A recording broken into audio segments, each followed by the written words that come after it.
When I started planning van life, I knew my journey would look a little different from what many people imagine. I wasn't going to immediately drive off into the sunset and travel full time. I still had to work for a few years, save money, and pay for the van I wanted. That meant my first experience living in a van would be in the city.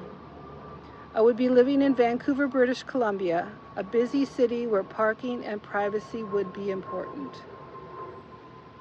When I designed my van, I knew I wanted something that would allow me to live comfortably, but also blend into the city environment.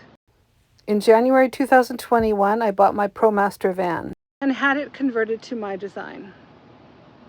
In May 2021, I moved into my van full-time and lived in Vancouver for a year while continuing to work. This was my first year of van life, stealth van life. What makes my van stealth? The first thing was the outside of my van. I chose a white van because white work vans are everywhere in Vancouver. I wanted my van to look like a normal vehicle parked on a city street, not something that immediately stood out. I also chose not to have side windows put in.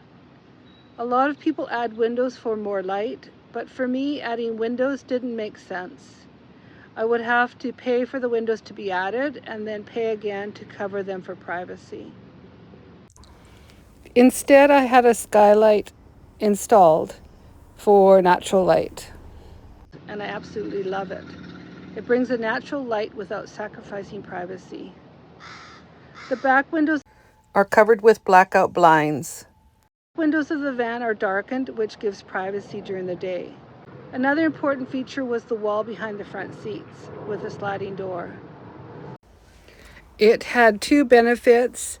It kept the back cooler, and when someone was looking in from outside, they couldn't see into my private space. And designing the van, I also wanted the outside to be as low profile as possible.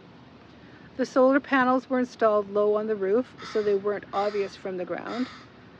I chose a fantastic fan because it had a lower profile than some other roof vans.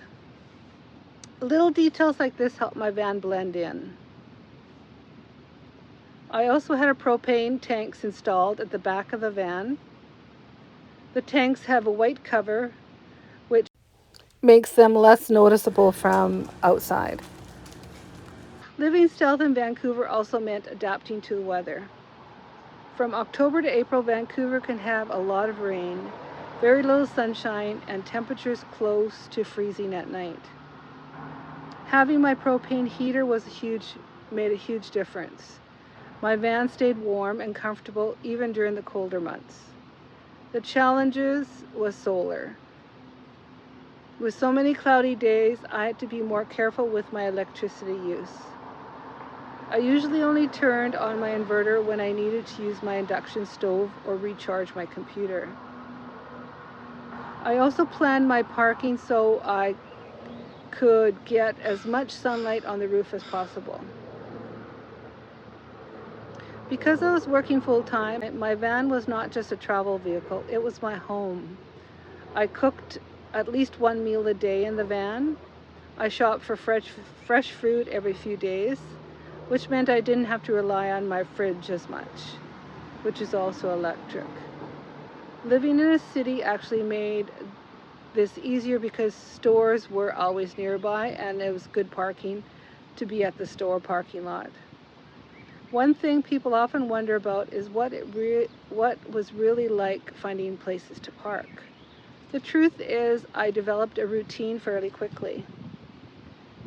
I often moved a couple times during the day, but usually didn't have to go far. I had no problems with people, and I found places where I felt comfortable. I knew the city, so that helped. Stealth van life wasn't about hiding.